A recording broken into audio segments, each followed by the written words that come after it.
ہمارا انڈیا نے چینل ہی اڑا دیا ہے. مفتی صاحب زیادہ تر تو ہمارے لوگ وہاں سنتے تھے. چلو ملک کے لیے اتنی قربانی تو بنتی ہے یار. مفتی صاحب انڈیا سے جنگ میں فتح حاصل ہوگی تو ان کی عورتیں باندی کہلائیں گی یا پھر ان سے 4 شادیاں کر لیں؟ اور باندی کون کہلاتی ہے, کن کے لیے ہوتی ہے؟ انڈیا کی جنگ میں انشاءاللہ فتح ہمیں حاصل ہوگی, لیکن ان کی عورتیں باندی نہیں کہلائیں گی. باندی پہلے زمانے میں ہوتی تھی جنگ میں, جو عورتیں قبضے میں آتی تھی, کیونکہ پوری دنیا میں ایگریمنٹ تھا. اب پوری دنیا میں ایگریمنٹ یہ ہے کہ کوئی کسی کی عورت کو باندی نہیں بنا سکتا. انڈیا نے گزشتہ رات لاہور بندرگاہ میں بندرگاہ کہاں سے آ گئی ہے؟ اچھا میمز ہیں. انڈیا نے گزشتہ رات لاہور بندرگاہ میں میزائل حملہ کر کے ہمارا لاہور پورٹ تباہ کر دیا ہے. اس کے ساتھ کراچی میں بڑے پیمانے پر تباہی پھیر دی ہے, جس کی وجہ سے کراچی کے لوگ کئی دفعہ مر گئے ہیں. صرف چند گھر بچے ہیں جہاں سے بیٹھ کر لوگ پوسٹیں کر رہے ہیں. انڈیا کا چینل یار اتنا جھوٹ بول رہا ہے نا. مزید ہمارے 2 F-16 گرا کر ہمارے پائلٹ چاہت فتح علی خان کو گرفتار بھی کر لیا گیا ہے. یہ کیا لکھا ہوا ہے آگے؟ ان سب کے بعد فائنلی ہماری آرمی چیف صاحب کو بھی گرفتار کر لیا گیا. صورتحال میں قوم کیا کرے یار. دیکھو جب جنگ ہوتی ہے نا تو بہت لمبی لمبی پھینکی جاتی ہیں.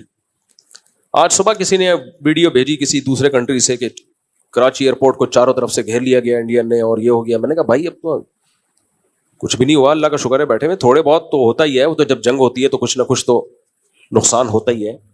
تو پروپیگنڈے کا شکار نہ ہو. ابھی مودی اتنی بوکھلاہٹ کا شکار ہے, خود ہی اپنے ملک میں مزید دھماکے کرا رہا ہے. وہ یہ کر دیا, وہ کر دیا, اتنے لوگ مر گئے, یہ کر دیا, وہ کر دیا. وہ چاہ رہا ہے کچھ ہو بھائی, کچھ ہلچل پیدا ہو, کیونکہ اس نے ابھی الیکشن آ رہے ہیں, اس کے لیے ووٹ چاہیے اس کو. کام تو دھیلے کا نہیں کیا اس نے انڈیا میں, صحیح ہے نا. تو پھر یہی طریقہ ہوتا ہے ووٹنگ کے لیے. تو ہمارے ISPR کا بیان آیا بھائی اگر ہم نے حملہ کیا ہوتا نا تو ہم بتاتے ہم نے کیا ہے, اور انڈیا اس کو چھپاتا. ہم نے نہیں کیا اس لیے انڈیا اس کو کیا کر رہا ہے, اچھال رہا ہے. جب بھی کوئی فوج حملہ کرتی ہو تو چاہتی ہے کہ دنیا کو نظر آئے ہم نے یہ کر دیا. جیسے 5 طیارے گرائے, میرے پاس جو رپورٹ ہے وہ 7 طیاروں کی ہے, لیکن آفیشلی جو اعلان ہوا ہے وہ 5 طیاروں کا ہوا ہے, تو چلو 5 ہی مان لیتے ہیں اس کو. تو 5 طیارے گرائے تو انہوں نے بتایا نا ہم نے گرائے ہیں.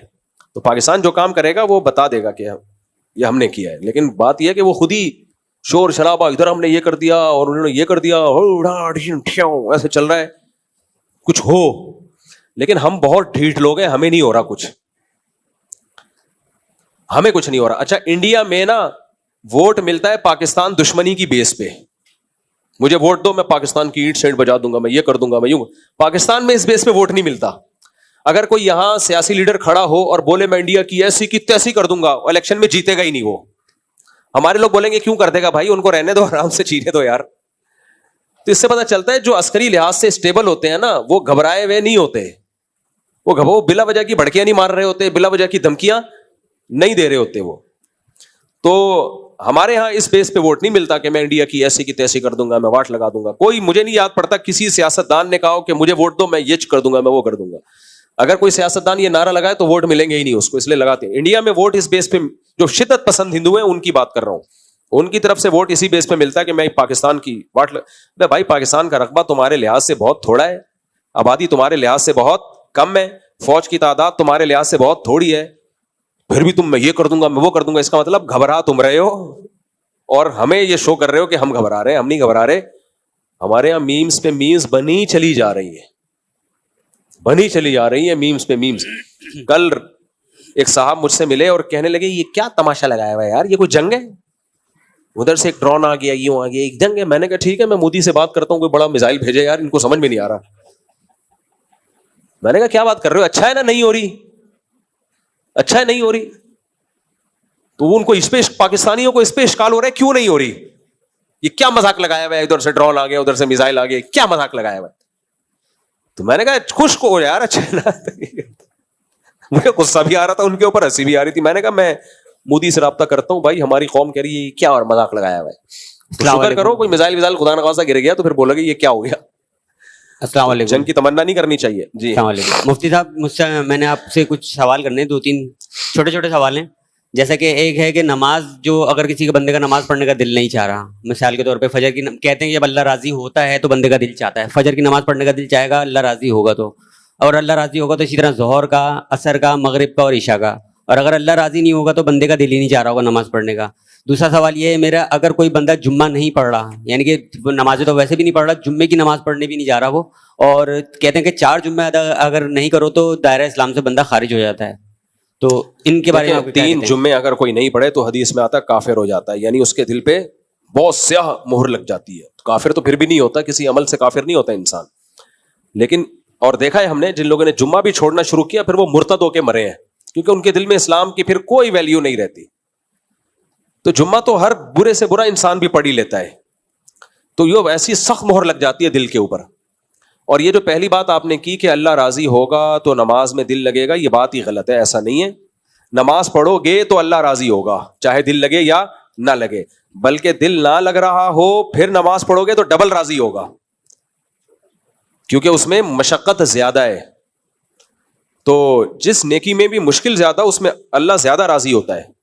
اچھا, ایک سوال میں نے آپ کو بولا تھا, ایک اور میرا سوال ہے کہ جب میں تقریباً 12-13 سال کا تھا اس وقت ایسا ہوا تھا, اہل تشیع کچھ لڑکے تھے جو کہ اس وقت گالیاں بک رہے تھے خلفائے راشدین کو, تو نعوذ باللہ انہوں نے مغالطات بکیں اور گالیاں بکی. تو پھر میں نے اپنے جس مسجد میں نماز پڑھنے جاتا تھا تو میں نے ان کو, امام کو جا کے بتایا, تو انہوں نے اس وقت مجھے کہا کہ ایسا جو شخص ہوتا ہے وہ قتل, واجب القتل کہلاتا ہے. تو اس وقت کیونکہ میں چھوٹا تھا, 12-13 سال کا تھا, تو کیا ایسا حقیقت میں ایسا ہے؟ دیکھیں, خود سے کسی کو قتل کرنا جائز نہیں ہے, اس سے ملک میں قتل و غارت پھیلتا ہے.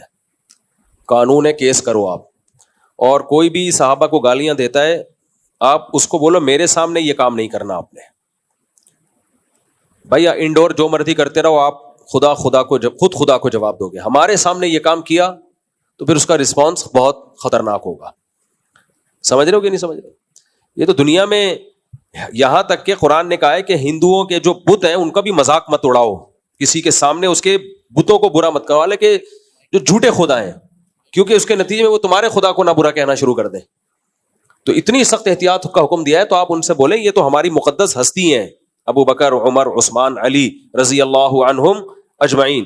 ہماری کسی مقدس ہستی کو ہمارے سامنے تم نے برا بلا کہا تو اس کا پھر جو ہماری طرف سے رسپانس ہوگا اس میں کوئی خیر کی توقع آپ نہ رکھیں. نہ غلام بنا سکتے ہیں نہ باندھی. تو اسلام نے معاہدوں کی پابندی کا حکم دیا ہے, تو لہذا اب نہیں ہو سکتا. السلام علیکم مصطفیٰ. وعلیکم السلام, کیا حال ہے؟ ٹھیک ٹھاک جی. اللہ کا شکر ہے.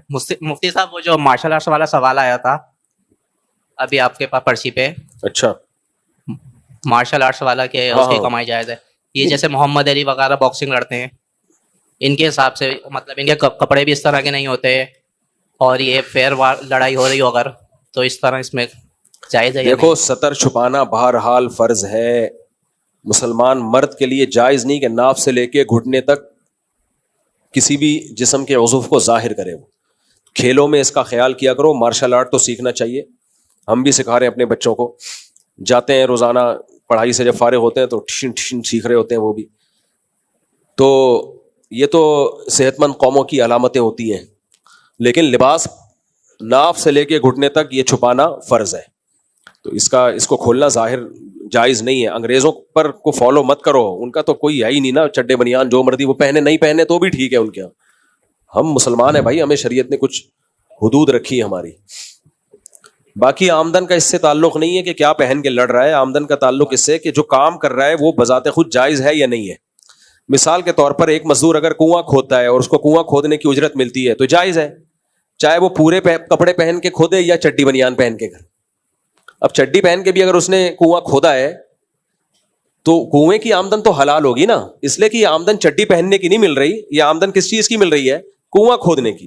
تو ہم اس کو کہیں گے بھائی تو پورے کپڑے پہن کے کنواں کھود, یہ گناہ مل رہا ہے, تو جو چڈی پہن کے کنواں کھود رہا ہے گناہ مل رہا ہے, لیکن اس کی آمدن حرام نہیں ہوگی. آمدن جب حرام ہوگی جو چڈی کے اشتہار میں آئے, چڈی پہن کے بتایا گئے تھے چڈی پہن کے میں ایسا لگتا ہوں, اور کمپنی اس کو پیسہ دے رہی ہو, یہ آمدن حرام ہوگی اس کے لیے. نہیں آئی میرا خیال ہے بات چڈی بنیان